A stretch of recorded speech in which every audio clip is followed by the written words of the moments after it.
there. So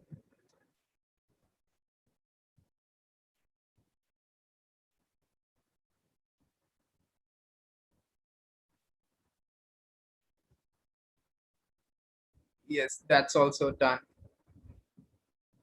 Before moving ahead with the session, I would like to briefly tell you about the session which we have planned for the day. The topic is impact on migrant workers and rural India during the COVID-19 second wave, the current surge of COVID-19.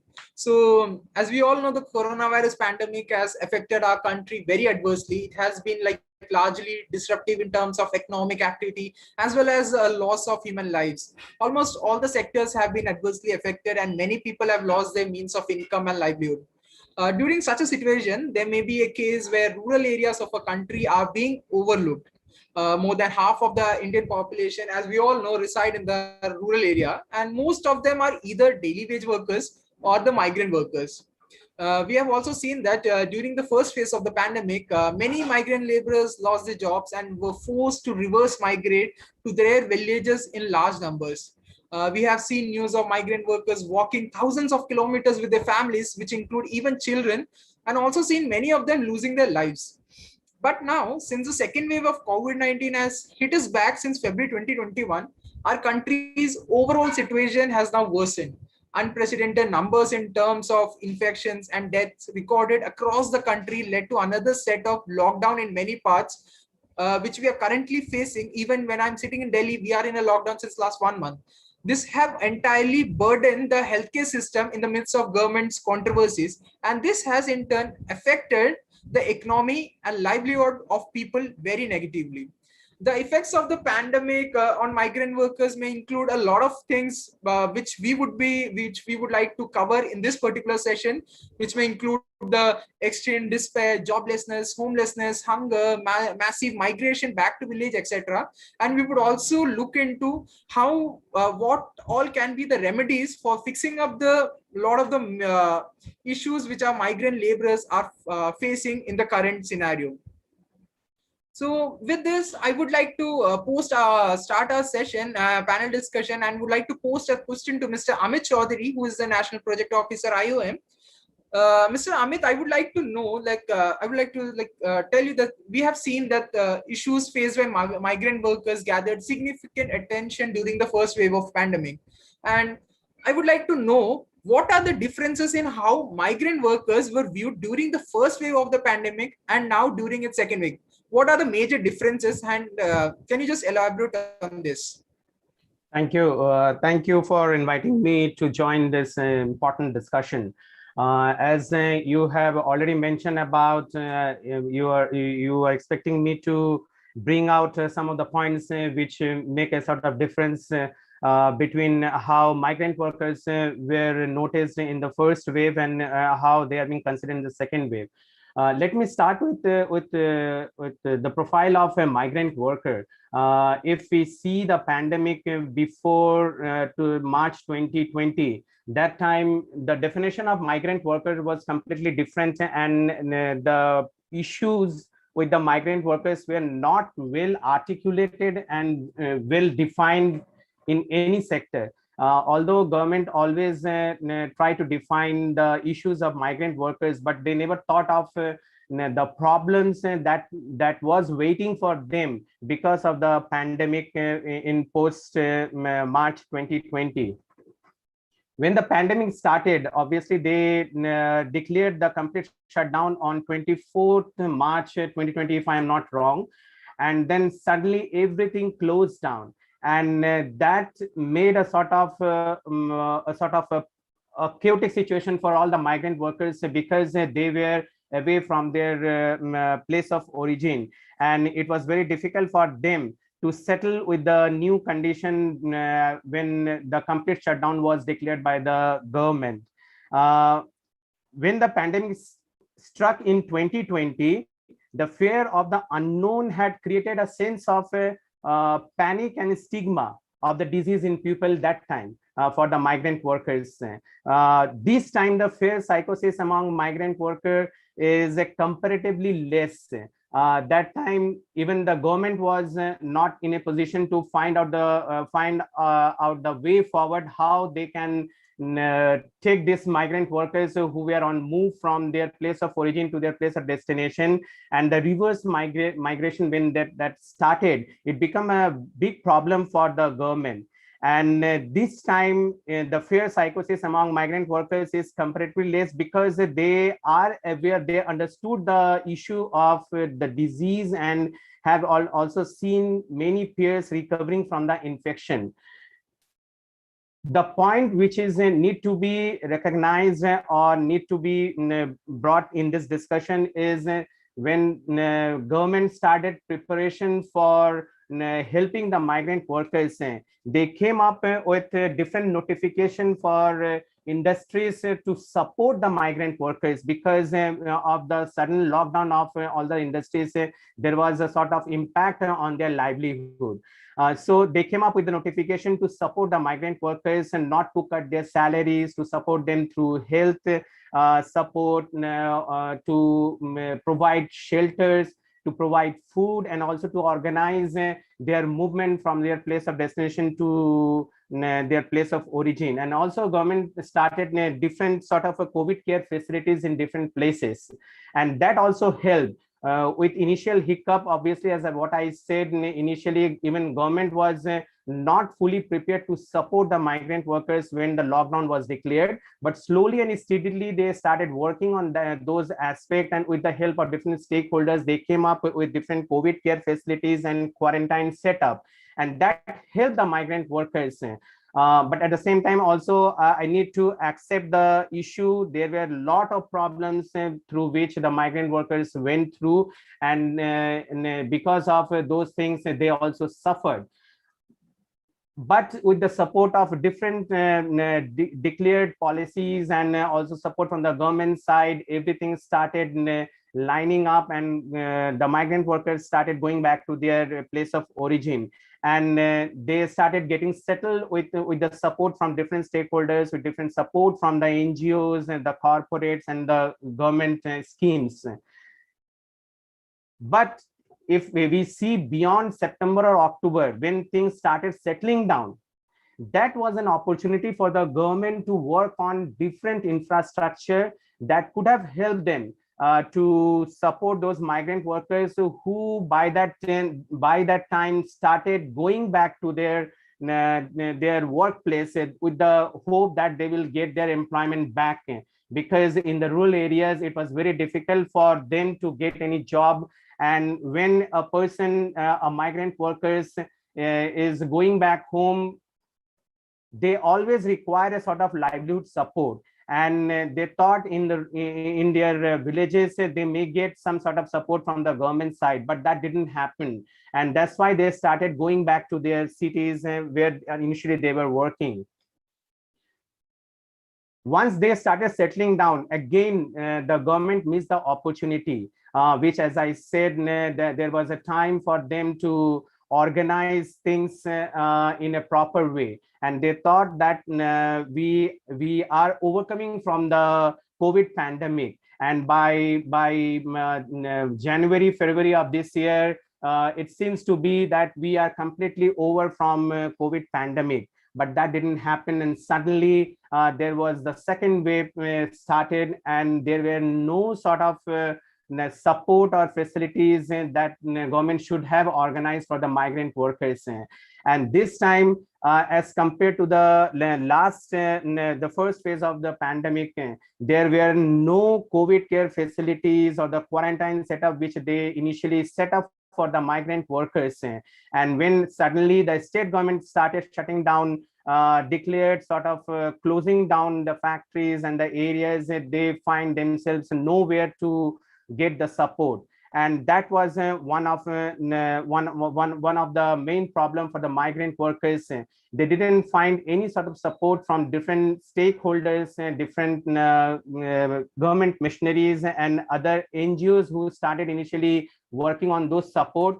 and they didn't find any such support, such as specifically workers who were in the construction sector, who were engaged in the textile manufacturing unit, who were in the diamond cutting work, iron and plastic factories working, and casual and daily wage laborers. So those are some of those differences as compared to the first phase and the second phase, where government initially started slowly, but they came up with different provisions for the migrant workers to support. But in the second wave, they thought that things have settled down and now people can easily move. In absence of all those facilities, and the migrant workers started suffering in a big way.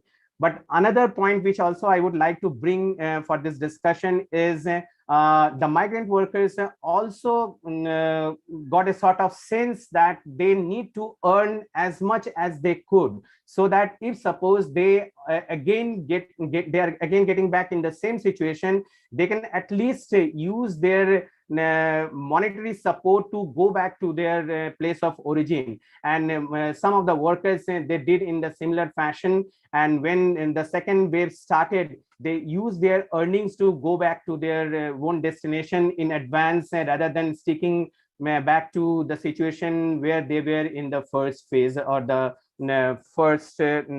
last year situation. So this way, this time some of the migrant workers managed to go back to their place of origin, but some of the workers, they got stuck to their place of destination, and they continue to start there, and with the hope that government will support them to go back to their place of origin. So these are some of those points which I thought to bring for this particular discussion. Thank you.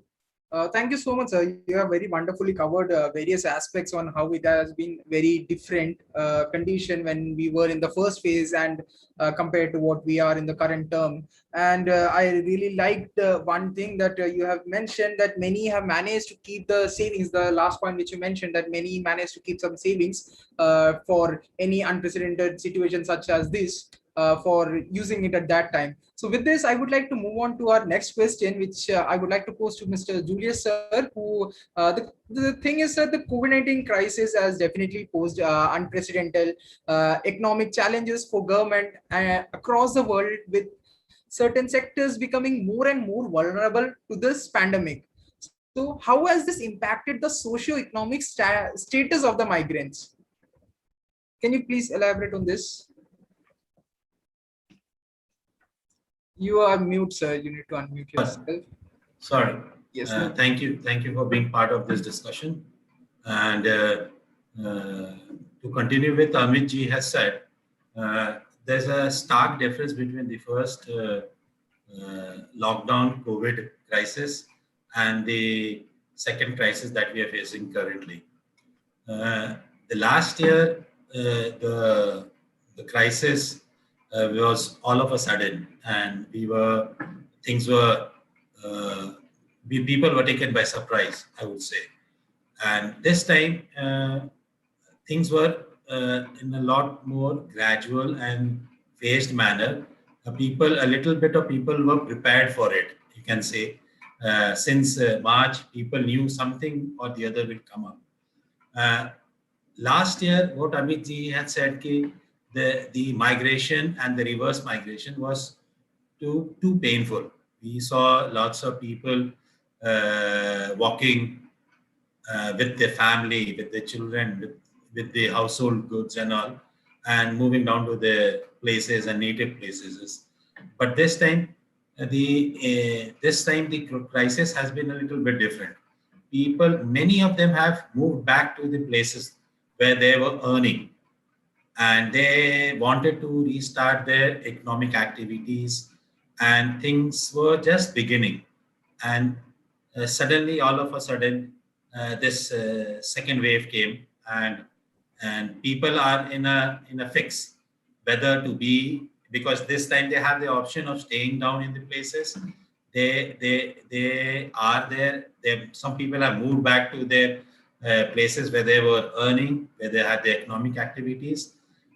So they are in a fix, you can say. People are stuck in the places where they have the livelihood, but also have the dilemma of going back to the states. This time, I would say the mobility is there. People can move from one place to another. So this is not a big issue as of now this time. But yeah, if you talk about the economics, if you talk about the earning, if you talk about the livelihood, definitely it has affected everyone, everyone. And what I would like to stress over here is this: key most of the migrant laborers, yeah, migrants, not the laborers, migrants, I would say, uh, they are what we call unorganized sector, from the unorganized sector. I would rather stress they are unrecognized sector, because if you see the last couple of years, it's only it's lip service that has been done up till now, and a little bit of recognition, little bit of policy changes, little bit of modifications in the acts and all has happened, but still these people are unrecognized as of now.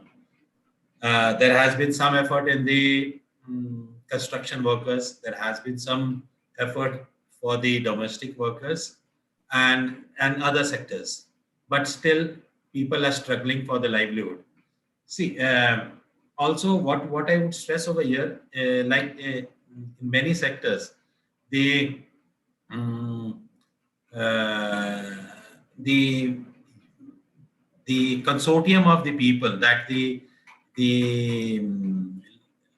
labor unions or whatever you call it has been active in some part of the country, but in many parts it's in a very fluid state. uh, they they have not been actively involved in raising the issues, raising the voices of the people for this economic stability of the people, or as a matter of fact, even for the minimum wages. Uh, I was just going through a couple of days back that Orissa government has revised the minimum wages of the people, of the different levels of people, skilled, unskilled, semi-skilled, and all those stuff. And I think there was a hearing on the 24th or 25th by the Supreme Court regarding the benefits to be given to the migrants, the people who are stuck in the places where they are earning, or people who are moving back to the native places. The point to be stressed here is, see, we faced this last year. It's probably the same time, March, April, and it's almost a year. There has been no effort as of now in bringing any kind of change in the living, in the livelihood, in the sustainability, or the well-being of this entire migrant community. And this migrant community has to be understood in a different context. See, migrant workers in the urban are different. Migrant workers in the rural sector is different. Migrant workers engaged in industries are different. Migrant workers engaged in agriculture, allied sector is different. So that there are different kind of issues, different kind of needs for all this different sect of people. Uh, Definitely, there has been, if you leave the migrant workers, almost 94% of the people have been affected with this, and their economics has gone down. Their income has gone down somehow. So, and the most vulnerable has been the migrants who go out of the native places to earn their livelihood in different locations. And even if I was just going through one of the reports that World Bank has prepared last year, that the migrants who move from one place to another, they are more vulnerable to this livelihood options and livelihood sustainability compared to the people who are natives. Even in the unorganized sector, or I would say unrecognized sector. So I would rather say the there has been, I would rather say it's an apathy that we have been voicing a lot of concerns a last couple of years for domestic workers, for the homeless, for the rag pickers, for the construction workers, but things are still not in place. This also gives an indication that the will of the government is lacking. A lot of things needs to be done. A lot of needs to be done to bring the sustainability of the livelihood of this community. Uh, See, if we talk about the uh, minimum wages, how much are we comfortable with the minimum wages with the people that are concerned directly with our lives? We are very reluctant to accept this fact that they should be equally be paid, or they should get what they should get. There are a lot of factors behind it. It's also the mindset of the people. It's also mindset of the community that is leading to all this. Coming back to your questions, yes, look, yeah, definitely. It has affected the people economically, and the livelihood opportunities people have lost in the places where they were, not in the native places, places where they were earning the livelihood. They have lost the opportunity, and they don't have the option of going back this time. They don't have the option of going back to the native or the places where they belong, because they have seen that they in the last wave they saw that the the effect of the crisis was too huge on them. At least they are sustaining themselves over where they are earning, but back to their community, back to their places, there are no opportunities at all. So one of the report I was just going through was that almost 84% of the people have said they have lost their livelihood, and they don't have any source of income when they have returned to the native places. That's why, if you remember, way back in September, October, people started moving back from their native places to the places of livelihood. So, yeah, definitely, it has left a lot of dent in the life of people, especially in economics. True.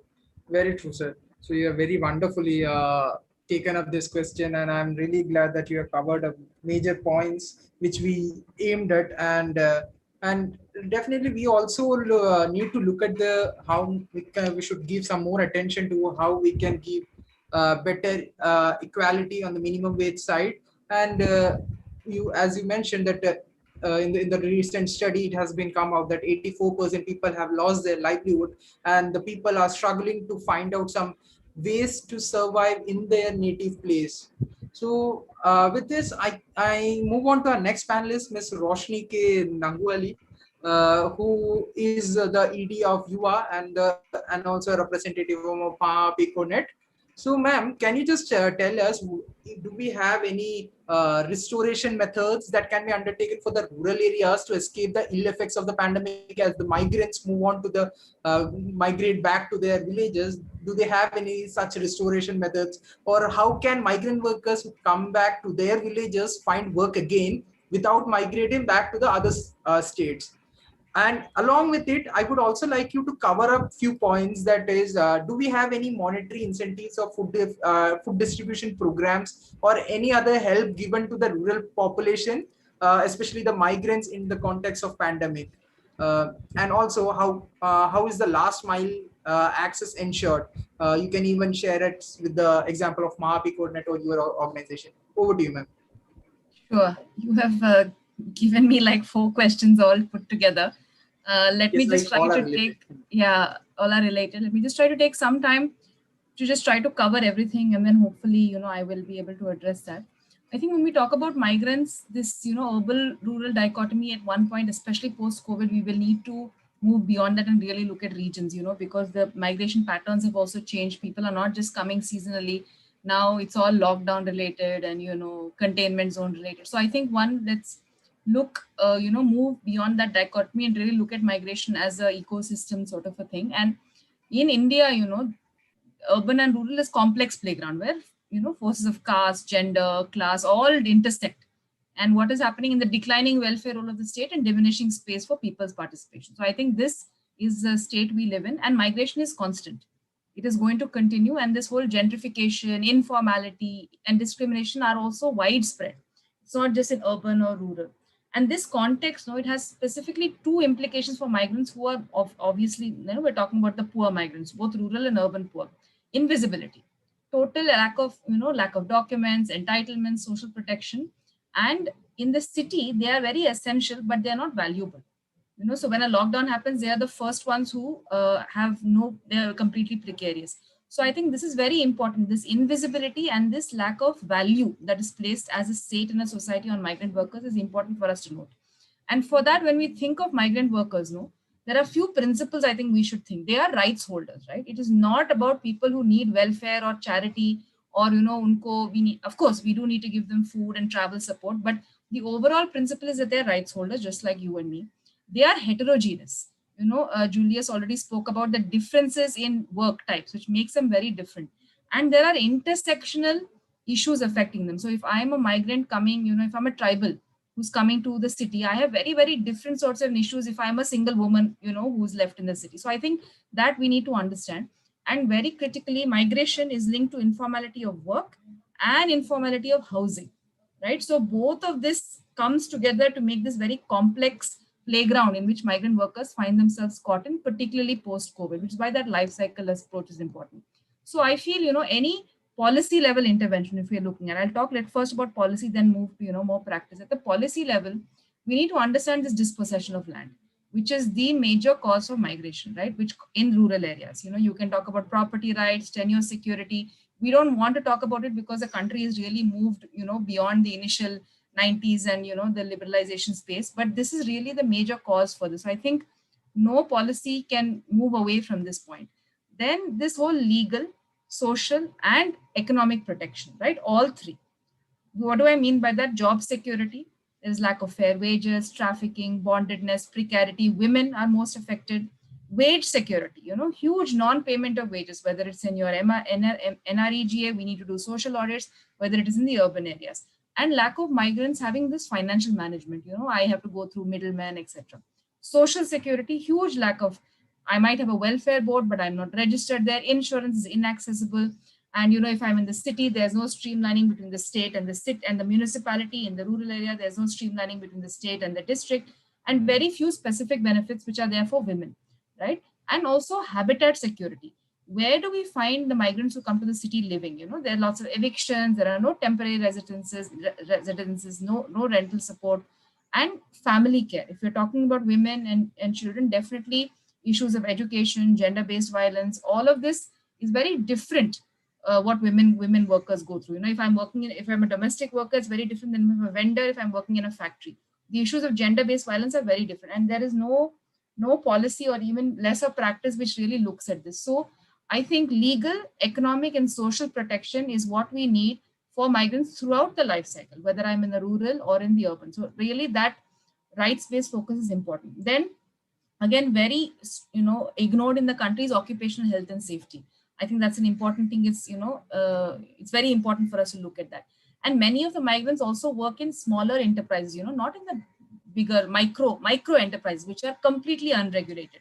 So how do we really bring in that as well? And finally, I think Julius mentioned it in terms of the unionization and the collectives, right? Both in the rural and the urban areas. This is really their source of collective bargaining, which I think we must realize. And when we talk about young people, young workers, this whole, this tech, this gig economy, this future of work, this data equality, we must also have policy and practice which addresses that, because this is a reality of many of our young workers, right? Now, we have certain policies. We have, the interstate workers, which is very old. We have the unorganized workers, social security, which has also not been implemented. The current Niti Aayog policy, for instance, which we have, it covers, it's responsive, which is useful. It's useful as a start, but I think we need something which is much more detailed and much more visionary also, right? We're not looking at handouts, cash transfer and all. We really look at that indivisibility of rights, right, of an entire worker as a rights holder in the country, whether I'm living in the urban or the rural. So that means transferability of all my benefits, portability, all of that is very, very important, and the strength of community that I get through an organization, right? And ultimately also, these policy documents are that, they are policy documents.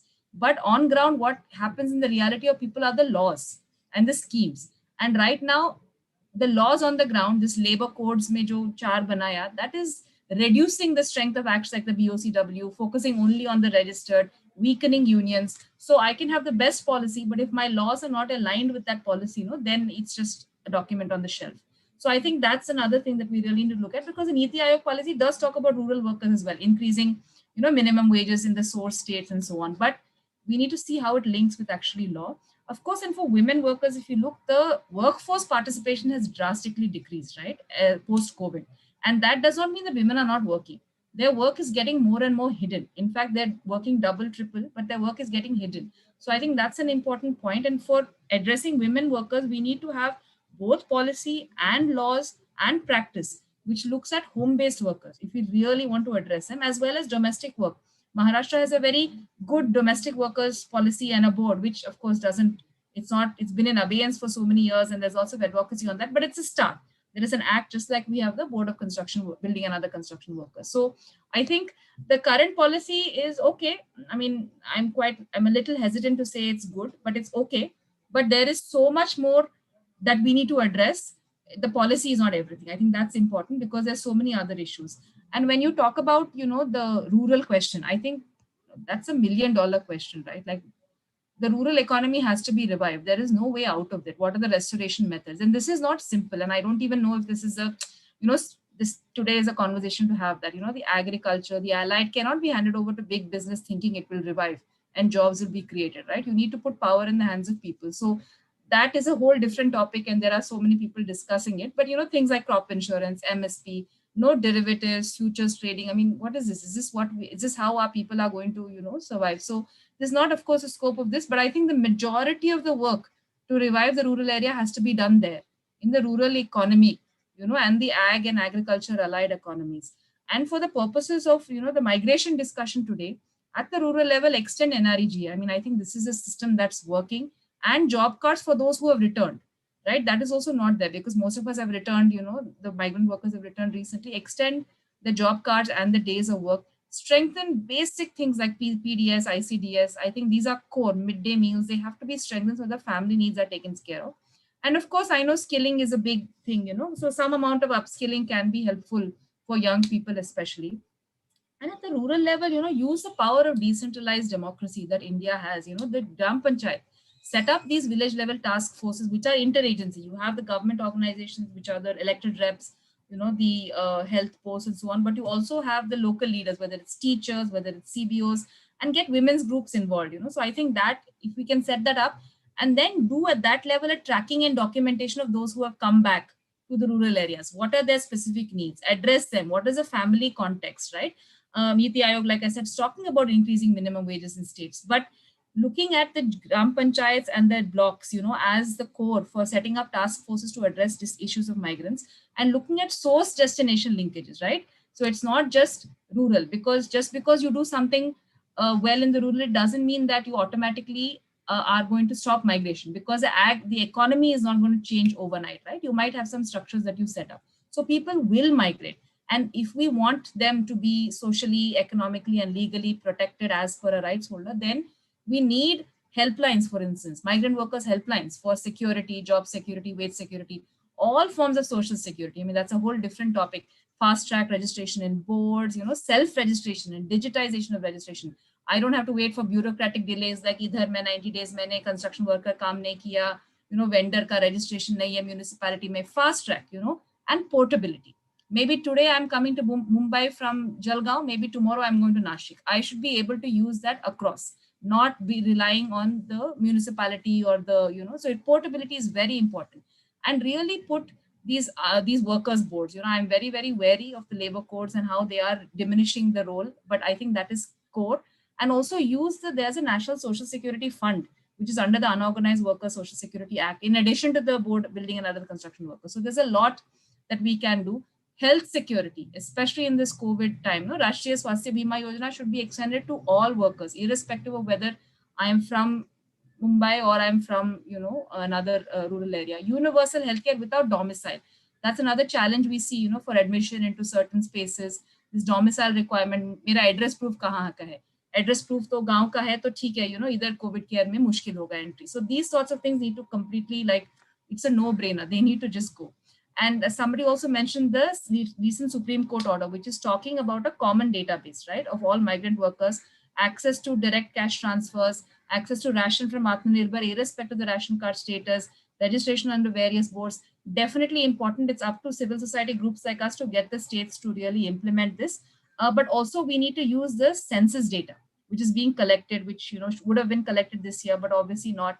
Really use that data to collect that relevant data, and the home states use that data to understand what are the minimum wages, what are the numbers, and create those databases for future social security design and so on. And of course, in the cities, housing is a big challenge. So we need policy and practice to address hostels and evictions and all of that. And in the immediate term, organizations like Maharashtra Piconet and Yuva and others, and other organizations are really working on whatever we can do immediately, right? Whether it's food, whether it is access to affidavits, so that people, migrants, can self affidavit saying that I live here, so I can get access from the PDS shop.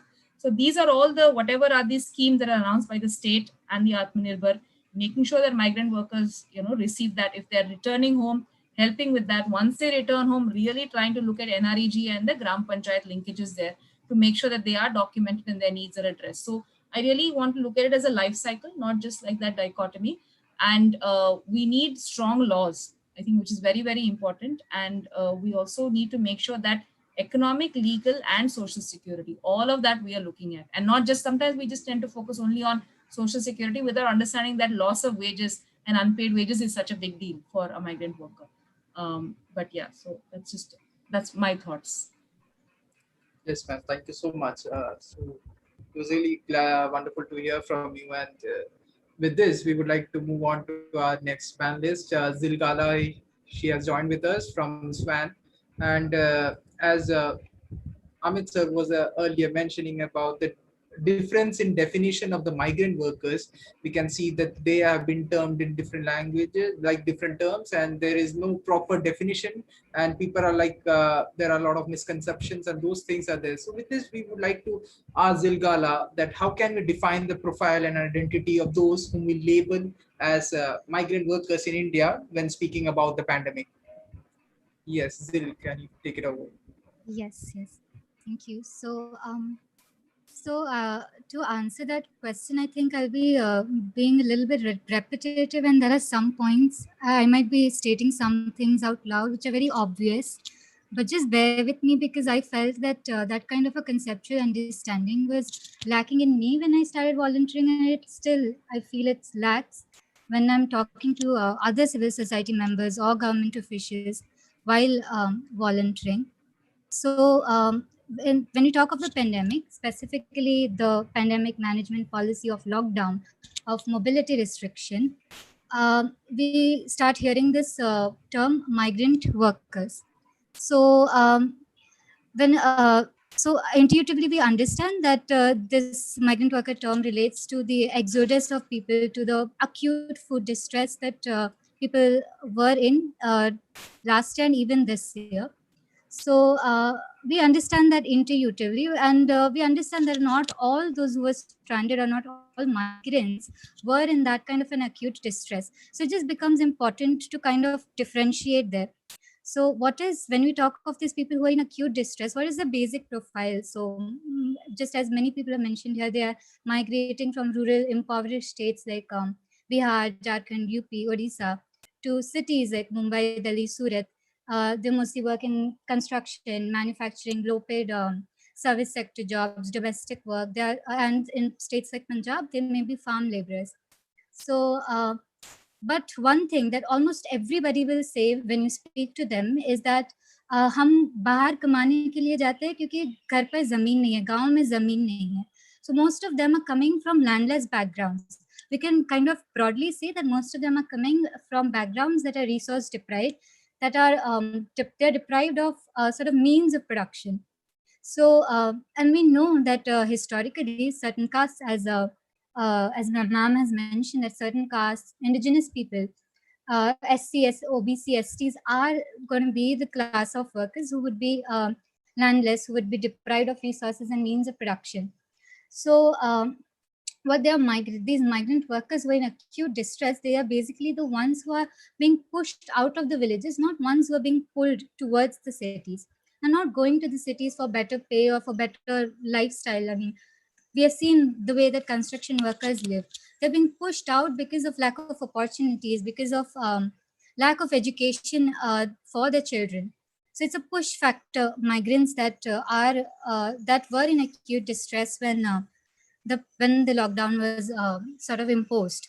So now again, the another thing, I think it's very important to identify them as give them the social identity of, not give them, but recognize that social identity of ST, SC, OBC, because even when we're speaking to them, most of them they don't have the consciousness of, at least last year, they wouldn't have had the consciousness of we are migrant workers, or hum pravasi mazdoor hain. They would just say that हम मजदूर हैं, we're just the laboring classes, हम कमाने खाने वाले लोग हैं, we live sort of a hand to mouth existence. And so then mobility sort of it's just like it becomes a fact of working life for them. Mobility and the resultant insecurity, the precarity, it just becomes a fact of life. The pandemic just sort of exposes the depths of that precarity. But it's not that the precarity did not exist before, or it's not that it's just pandemic just exposes it. So last year, within like a month, we had this as Stranded Workers Action Network. We were prioritizing people who were stranded. But within a month, we had this calls coming in from neighbors who weren't necessarily stranded. They may have been there for 10 to 15 years. They may even have their ration cards. They may be second or third generation migrants. We also got calls from people who were back home, who had reached home. We were also getting calls from families of migrants who were still stranded. You know, so, and that's when, how do you prioritize? Because they would often tell you, when we're trying to make them understand that it's only for stranded workers, they will say, hum bhi to fase hue hain na didi. And that whole fase hue, stranded, just takes on a very different connotation. Like, how long can one live on like 5 kgs of free grain, 1 kg of dal, and if you're lucky enough, then 500 rupees a month? How long can one live on that? So how that was just one thing, that because we get that we need to understand the social identity, I think, because mobility as such, I think it's important to understand the social identity when we talk about social security, as ma'am was just saying, that because social security right now has this connotation of, I mean, in no state actually it has the connotation of a gift of the state to the poor people. It is, but it is not even like a responsibility or a duty of the state to the people currently, because it's more like an apology. Social security is more like an apology for the utter neglect of a very of so many of the masses, of the majority masses, in, for first and foremost, the pandemic management policy. They do not take the mobility, that our economy is afloat because of the mobility of these laborers, of these SC, ST, OBC laborers, is why our economy is afloat. They did not take that into consideration. So first and foremost, I think this 5 kg free grain is just an apology for the neglect in that policy. And then it's further an apology for long-standing policies, laws, whether it's the forest management policies, whether it's education policies, anything. So I think it's conceptually very important to understand that these people who are migrating, they are the push factor migrants. They are the migrants who have been historically disadvantaged, historically been deprived of ownership of resources, or kept away from education, from ownership of any means of production, and they are migrating into these really hazardous workplaces. They're living like almost loveless lives away from their wives, from their children, from their families. And so we must kind of, and that is also where something like a demand component in the NREGA becomes so important. It becomes, because if the state is unwilling to give the rights, then then at least people must have it written on paper, a justiciable act that allows them to demand for work. They must be able to demand similarly for food. Quotas for ration cards shouldn't be given by states to district. Districts must inform the state of how much ration is needed. Uh, it should become a logistical possibility. The one nation, one ration card must become a logistical possibility. Those arbitrary categories, they have to be removed so that social security could be actually congruent with the material conditions of these people. That's what I wanted to say. Thank you so much, Zil, for this elaborative sharing from your end of what Swan has been doing, and also about how you define migrants and how they have been deprived, historically deprived people, and how this social security things have been an act of an apology. So with this, I would like to go back to our panelist, Mr. Amit Chaudhary.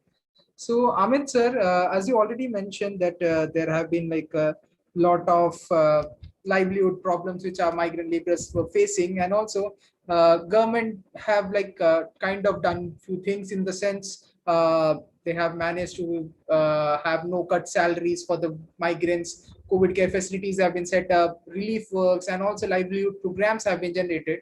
But amidst of all these things, we know that we are awaiting a third wave of pandemic, and the second and first wave has already impacted a lot.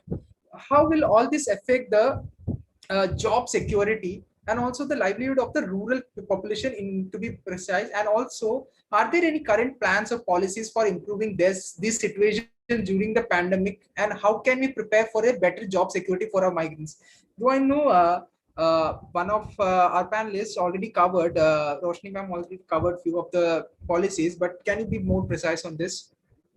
Yeah, no, thank you for this question. Just to start with, as we may be aware of that 10% of the GDP that is being generated by the migrant workers and their efforts in the Indian economy. As we all know that still 70% of our population, they resides in rural areas. And if we see the unemployment or losing the job, those are the migrant people who specifically resides in rural areas. They are the big losers.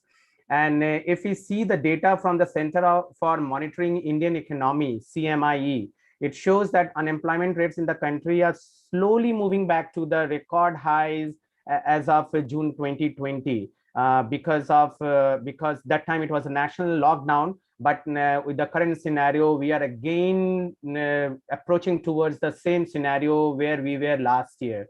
And the unemployment rate, however, remained lower than the high of 23.5% a year ago during the first wave.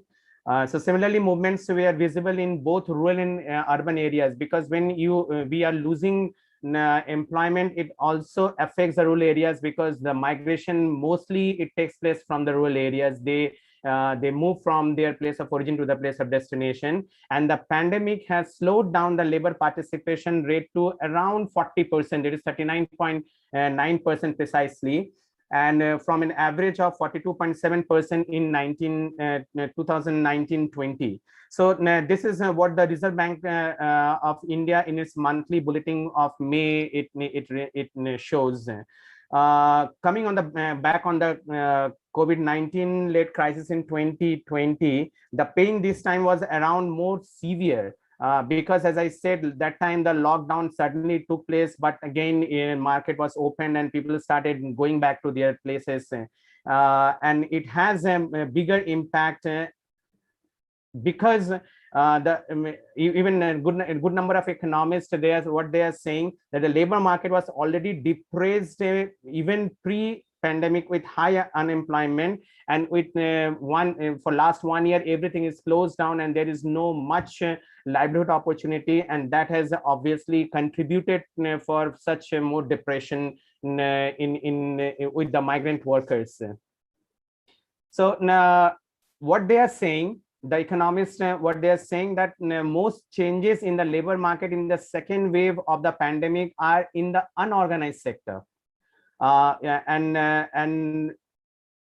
If we consider the situation for the organized sector, almost 18 million jobs we have lost, and it obviously has impact on the rural areas.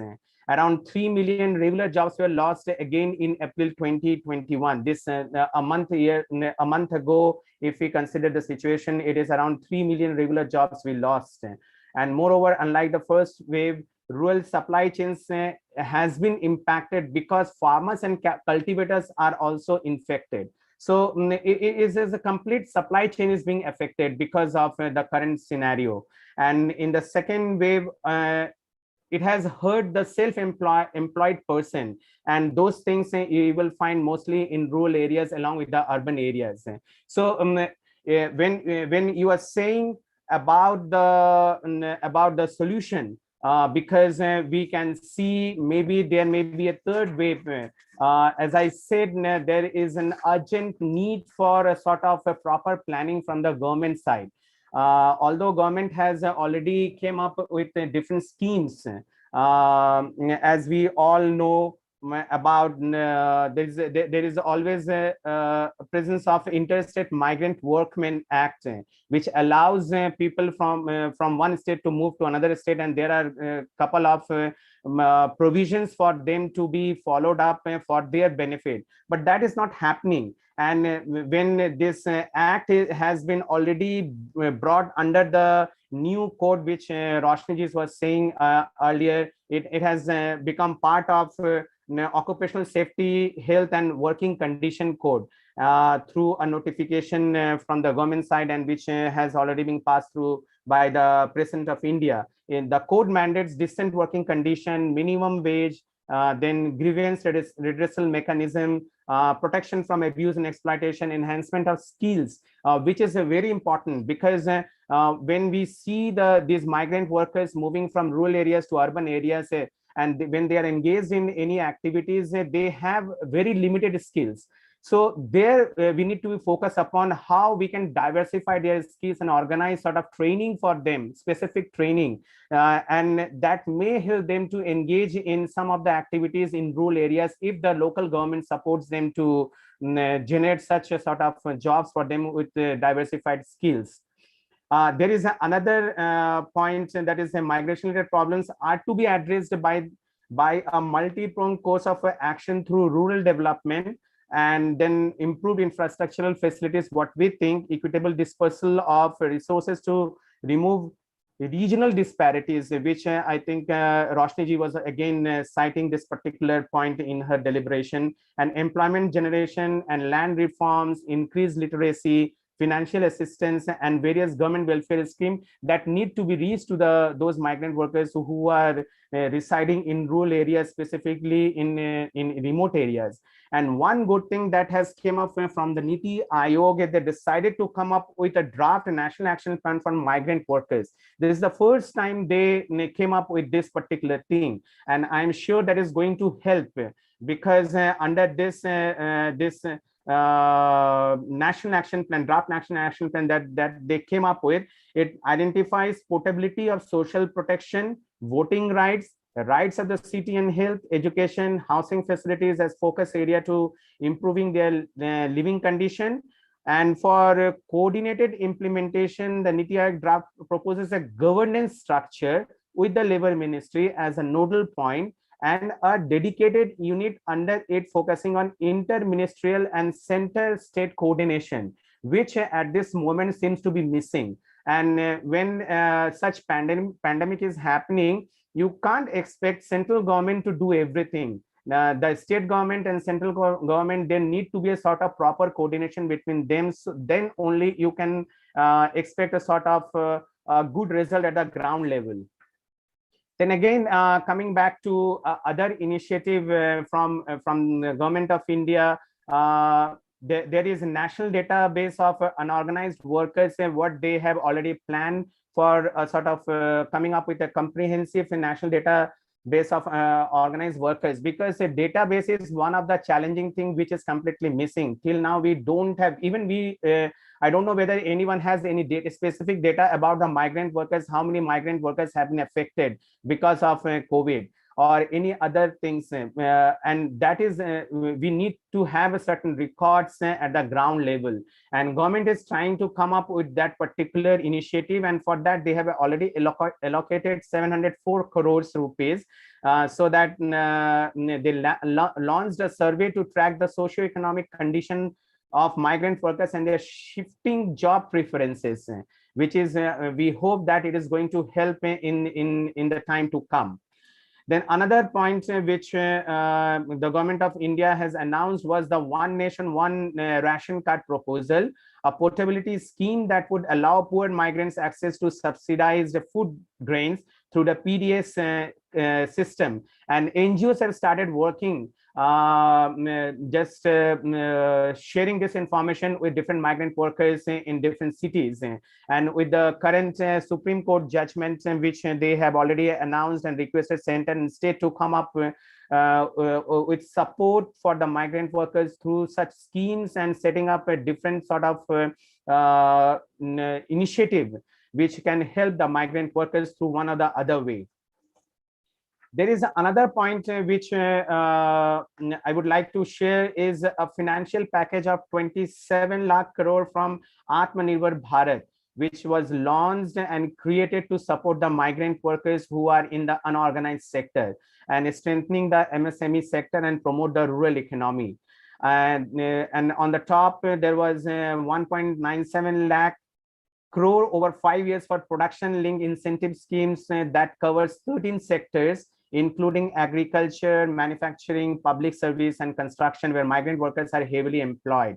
The construction industry employs 51 million workers, for which almost half are estimated to be seasonal migrants. And that's why there is the textile sectors, in which you understand it is one of the second largest source of employment in India, and in which rural migrant workers are highly engaged, and for which government has taken initiative to come up with a park, a different sort of textile park in different parts of country to support those migrant workers. So these are some of those initiatives which government of India has taken. And I would like to highlight another point which our colleagues here, speakers, have highlighted about the importance of NREGA. Obviously, NREGA is one of such opportunity in the rural areas, specifically to support the migrant workers. But for me, I don't think it is one of the solution. Yeah, I completely agree that at least getting something is better than getting nothing, and government should increase the wage part on the NREGA. But in the rural scenario, with the density of population, NREGA is not going to help us in that way to address the problem of unemployment in rural areas. We need to work on the skill. We need to find out alternative way to generate livelihood opportunities in rural areas with the support of state government and the corporates. These are the same corporates who helped earlier to send migrants back to their destination, to their origin, and again they brought back through different helps to start their work. But this time, some of the corporates, they didn't support in sending back these migrants to their place of origin. So there, I think the corporates needs to come forward to help. And recently, as we all are aware of the initiative from Tata Steel, what they declared to support the family whose employees or whose parents have who lost their life because of COVID, and we are working in Tata Steel. So such initiatives need to be come forward from the corporate side. And also government should also help through their various schemes to reach to those people who are staying in remote areas. So these are some of those points which I thought to bring in this discussion. Thank you, Novo. Thank you so much, sir, for bringing us to notice the various policies and schemes which are currently in part for us, for all the migrant workers in the country, and also for sharing with us what all are the budgets allocated for various schemes. And many of the speakers already mentioned that the missing of data is there in place, and I think lot people are right now on the focus of building such a database. And moving on to our next question to Julius Pascal, sir. I hope you're there. Yeah, I'm here. I'm there. Yes, yes, sir. So as you know that right now we are in the second phase of COVID-19, and the second phase is more or less related to the vaccine, COVID vaccine. And so with this, I would like to ask you one thing, that however health infrastructure in the rural areas is limited compared to the urban areas, are there enough healthcare facilities in rural India to tackle this problem? Can setting up temporary medical facilities help in solving this issue? How can health workers further educate rural areas on the importance of vaccination, which can solve almost most of these problems? Over to you, sir. Yeah, thank you, Silvio. Yeah, I would like, before coming to your question, I'd say, I'll go back to what Amit ji has said. I'm not in disagreement to what he has said, but one thing I would differ, and I have my own opinion. Like he has said according to his experiences, according to his perception and his. But I would stress that something is better than nothing kind of thing. It's not that. What is the right of the people? People should get it. That is the point. We cannot do lip service. It's been a long time, very, very long time. We are just trying to give a bait kind of thing, pleasing people. Like now, coming back to your question over here, and taking cue of Amit ji, if you remember, most of the states, we have this concept of Shiksha Mitras. That's a part-time, you can say, not a regular teacher, but they have to be a regular teacher kind of thing, and they are paid less amount compared to the regular recognized teacher. We can't have this system. This system won't work, because even in the health sector, also in under NRHM, we have doctors who are on contractual basis. They are expected to work for those particular hours as a regular doctor, and they need to deliver the same kind of thing. These things, and we find that these doctors who are on contractuals, I'm just giving an example. It is not true in all the places, but this is my experience, what I've seen. People who are placed in PSCs, CSCs, or wherever, they are contractual doctors working for 24,000, 25,000, 30,000, depending on the states or NRHM guidelines. But half the time they are practicing elsewhere, because, and this is true with the regular doctors also, I would say. See, we need to regularize certain things. These are the right of the people. Education is right of the people. Health is right of the people. We can't have temporary or stopgap arrangement kind of things. We also know the fact that our health system, the entire health system in the country, except for few states where it's quite well, it's in shambles. It's in very bad state. The kind of manpower, the human resources required is not there. Secondly, even for the namesake, we have the PSCs, CSCs over the places. We don't have the basic infrastructure in place. We have the data of the health survey and everything, where we see that even the PSCs and CSCs, they lack the basic amenities. Delivery table, for example, is not in many PSCs also, as of now. So the electricity is not there. So these are basic amenities. These are the basic things that is required for a system to function. And when these things are not there in place, how do we expect to fight this pandemic COVID-19? See, we have lots of data. We have lots of data regarding all these things. So what I would say, suggest is we can't have stopgap kind of thing over there, where you do it for COVID first phase something, then COVID second phase something. What about the longer run? We need to build our system in that way so that we can tackle this COVID situation or any kind of situation in a much better way. And it's not in a unplanned manner what we're having today.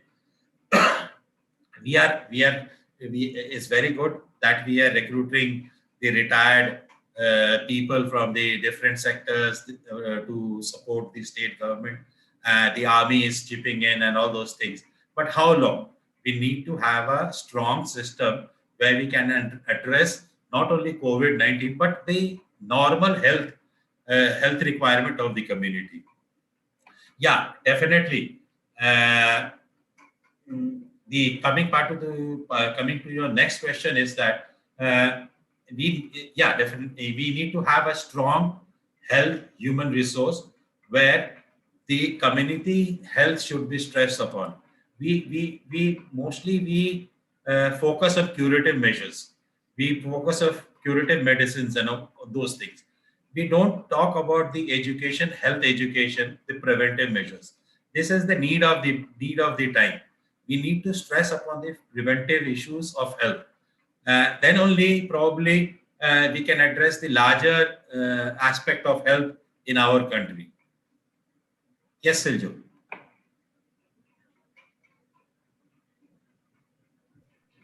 Yes, sir. Thank you so much for highlighting those things. So with this, I think Roshni ma'am has to leave. And before moving ahead, I would like to pitch into Roshni ma'am to keep some concluding remarks on the overall discussion of today's discussion. And also, if you would like to take up one thing like how has this overall situation affected the mental and physical health of the children who are the children of the migrant workers. If we should take up this question as well, you can take it and for the concluding remarks. Over to you, ma'am. Yeah, thanks. I mean, I think the first wave, we knew children were at home and online schooling and so on, but not so much of a focus. But the second wave, because the number of deaths and the quantum of the disease has increased so much, children are, of course, hugely vulnerable. Some of them are even getting orphaned. But I think the vulnerability has increased, but it doesn't mean that the first wave didn't also see lots of home-based violence and also just general mental health issues of not being able to, move beyond the basti or move beyond the pavement they live on or the home they're in. There have been several, helplines for mental health care and support, which has been important, I think. Mental health is largely ignored in this country. So I think those have been useful. Many of them are free, particularly for women. Children, it's harder to do phone-based counseling, but at least for adolescents and older children, it is helpful. What some organizations and especially civil society groups are trying to do is energize and strengthen the sort of that community-based network and support. Right, so you have these community care centers within the locality where young people can go, where children can go. You have, a group of adults and young people who are identified as safe persons who can then, if there's an issue, early marriage happenings, those sorts of things can be addressed at the community level. Because a lot of this, because we are in some ways, even if you look at a basti, people are stuck within, the contours of that basti. So I think community-based support structures become very important. While I'm not saying that helplines are not, but I think that community strengthening is just as important. Your Anganwadi ties, are they getting involved? Are the teachers, getting involved? Are the health posts getting involved? So I think that's very critical. And also children in care institutions. That is another big challenge, that more and more children are coming into the institutional care. So also looking at that, again, that's another whole topic. But it's a huge issue. And now as we are seeing that people are saying, I don't know if it's how true it is, the third wave is going to affect children. So it's unlikely schools are going to open even in June. It means that young people have another year of, all of this, and especially young people who are on that cusp, graduating or going into college. Where are their jobs? Where are their futures, and what are we really learning in this online, which, as we know, is not at all a reality for the majority of our country. There's just a small drop in the ocean who can actually access online schooling. So it literally means like majority of the country's children have actually lost now maybe even 2 years of education. However bad it was still, an education. So I think a lot of deep diving thinking we need to do in that area and create something which is local. I mean, I think somebody else said that it can't always be at the central. I think Amit ji said it can't always be the central and state. We have to go local. Overall, just to say, I think most of us are with civil society groups. I think we really need to continue being that alternative voice, raising the questions, challenging what we are seeing, like Zil did, reconceptualizing some of the things we are being forced to, get co-opted into. And also not just raising voice, but also trying to find leverage to change things and to influence decision making. I think that's a big responsibility that, we all have as civil society groups. We also need robust social protection mechanisms, I think, for all kinds of migrants, all kinds of vulnerable groups. And it needs to be longitudinal. It also needs to be intergenerational and appreciating the heterogeneity. I think that is a must. Social protection investment just in this last budget in February has reduced, in the midst of a raving pandemic. So we need a lot of heavy lifting on that and keep those protection measures evolving.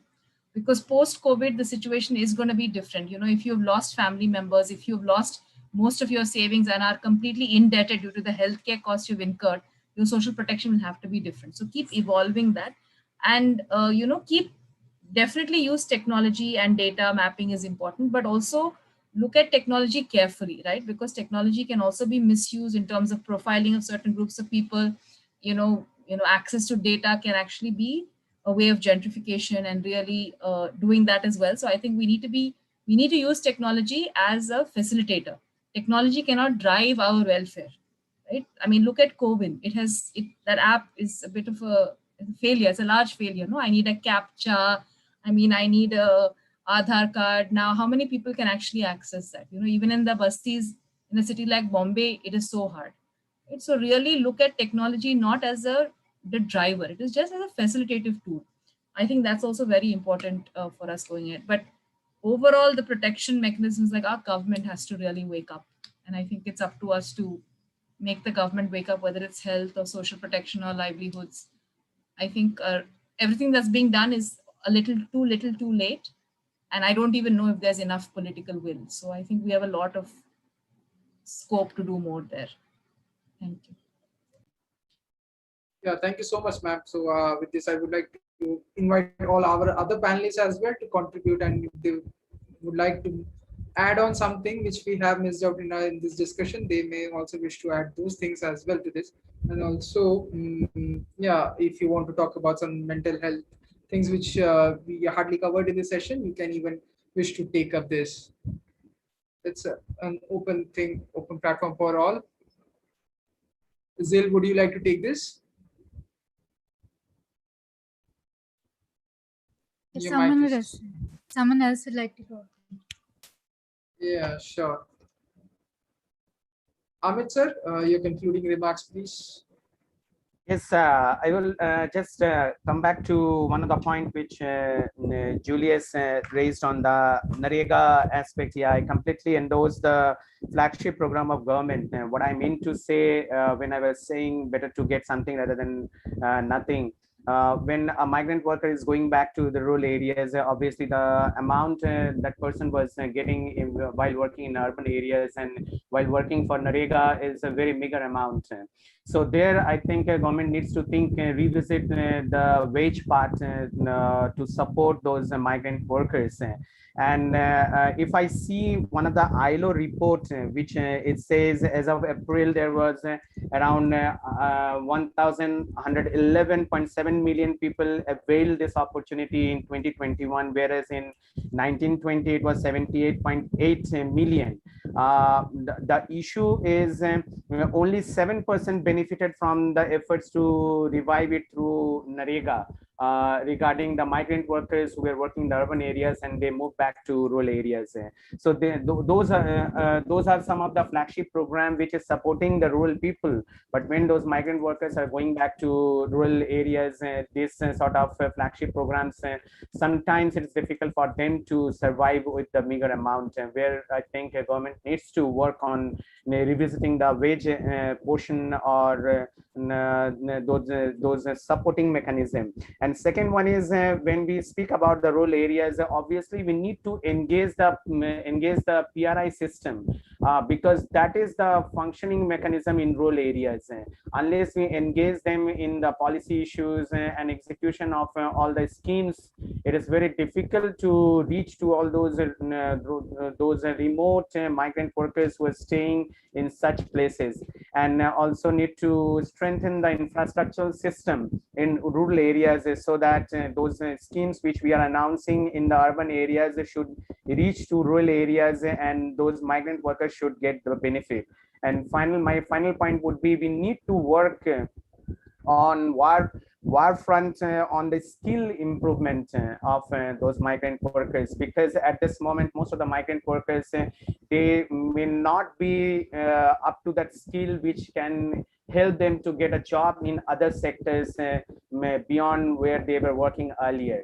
So that is one of the sector where I think government should also help the local people to get more skills so that they can get more or better job. And also the state government should work with different corporates to generate more sort of new job opportunities in rural areas, specifically in the area of agriculture, mining, and also some sort of health facilities sectors, which may generate more jobs for rural people in rural areas. So these are some of the points which I would conclude with from my side. Thank you. Thank you so much, sir. Julius, sir, for concluding remarks. Yeah. Yes. Just to conclude, I would like to place few points over here. Is that we have been through the first phase. Now there's a second phase, and it's almost 1.5 years that we have going through this traumatic period. And apart from the physical health, I think a lot needs to be done at the psychosocial level, especially at the mental level. Because if you talk about me also, even I am frustrated being at home the whole day without moving out and all. And especially for the just see the children who have not been to school for almost 1.5 years. My kids have not been, frankly. My two daughters, they have not been to college and school. And just imagine the situation that the children who have lost either of the parent or both the parents or more family members, what kind of a situation they are going through. So these are the issues. I think these are the challenges in the coming days that is going to be a major issue for all of us, especially people who are engaged in the social development with the NGOs. We need to take care of all these issues. See, ration distribution and all those stuff can happen. Government is doing a lot. Many NGOs, INGOs have been doing, but people need to address these issues, how to cope up with this stress and trauma. And it's not very easy. We can say very simply, but it's going to be a very, very long-term impact on all the children and most of us.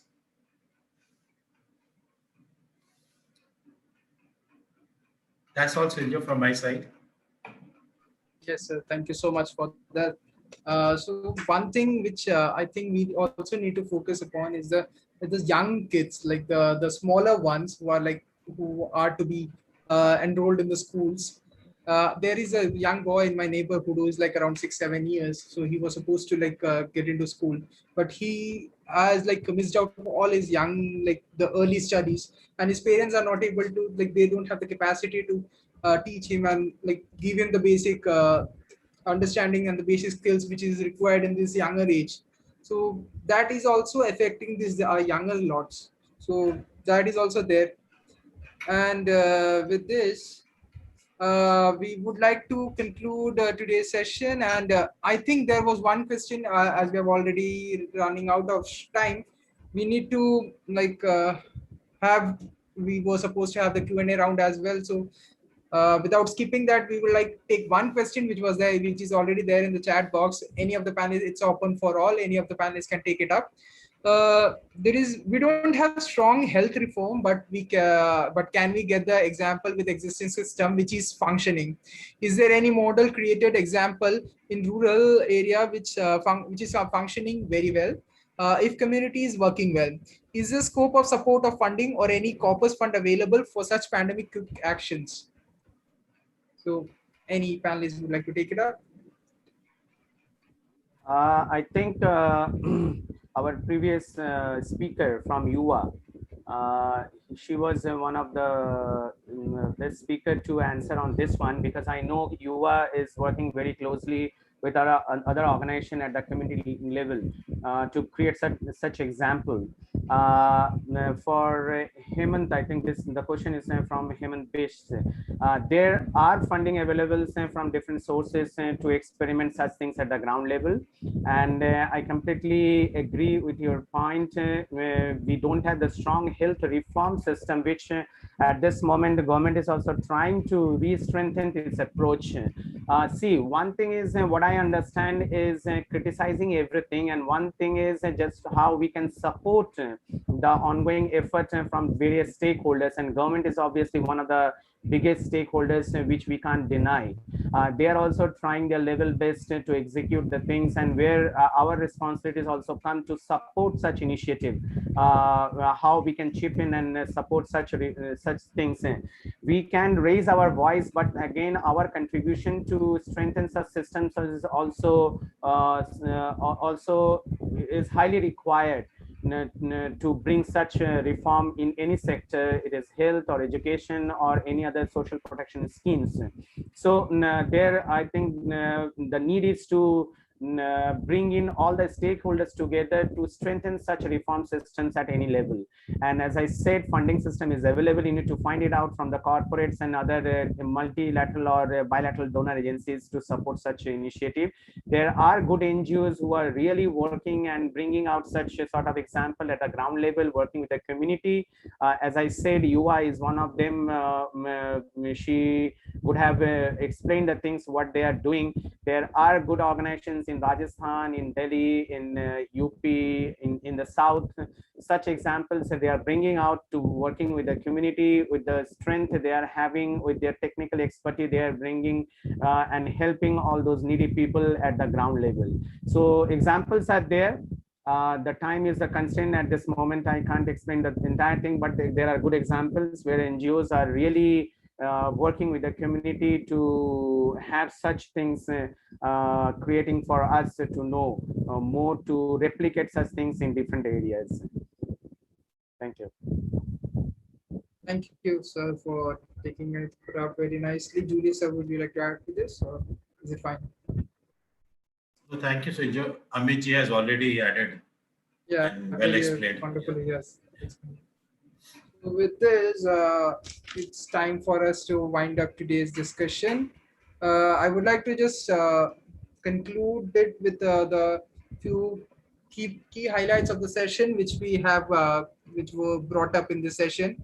Firstly, that as Amit sir shared, that we couldn't check the destination and the origin of the migrant workers in the first phase, and there were.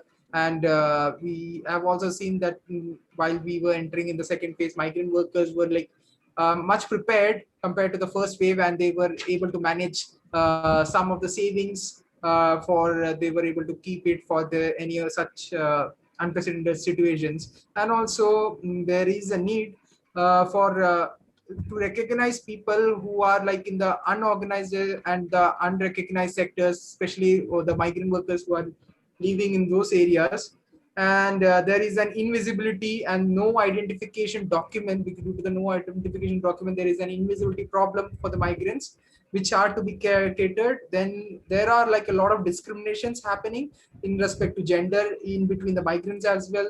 There is like discrimination of gender, job, caste, class, and those discriminations are also there. And to tackle all these needs, we have to get into a right-based focus. And also migrant workers, for keeping it more organized, we need to have a fast track registration, and helplines are to be set up, which are also a portable ones. And moving on, we also need to have some social security, which should not be an apology for the neglect, but rather it should be a responsibility. And as Julius sir was saying, it shouldn't be like what the people are like what their rights should be met, and not the basic something thoda kuch deke, we shouldn't like fool the people, but rather give them what they are, like what their rights are to be. Then the migrant population are also called as the historically deprived ones. Specific capacity building programs and the training programs for employment generation and rural upliftment are to be presented. And for this, there are a lot of government initiatives, which especially in the government budget for maintaining records have been sanctioned. The Atmanirbhar Bharat scheme, Unrega, and those schemes, and also corporates have a very vital role to play. Example, the Tata Steel's example was brought up. And then we also need to have a robust social protection investment or schemes, which are to be kept forward and which are to be pulled in.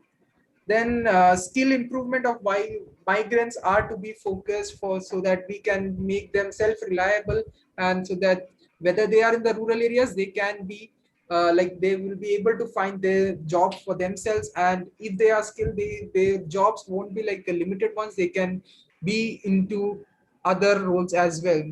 So with this, so I was just winding up with the key points which I noted. If I have missed out something, you may please wish to add it here, or else yeah, we can conclude the session. So I know there were like a lot of technical hiccups were there, and also there was some issues with the participants joining in. I was getting many messages that people were not able to join. I will have to check with our technical team what was the issues which were pertaining today. And also our panelists and our speaker, Sarabjit sir, has regretted and shared their apologies. So it would have been really better if we could have them, but nevertheless, we had a very amazing panelist today, starting from Amit sir, Julius sir, Zilgala, and the Swan, Yuva ma'am. Everyone was very amazing, and the wonderful discussions, your personal expertise you have brought in, your knowledge, and all the key action points which you have delivered, we will definitely keep in record, and we'll further try to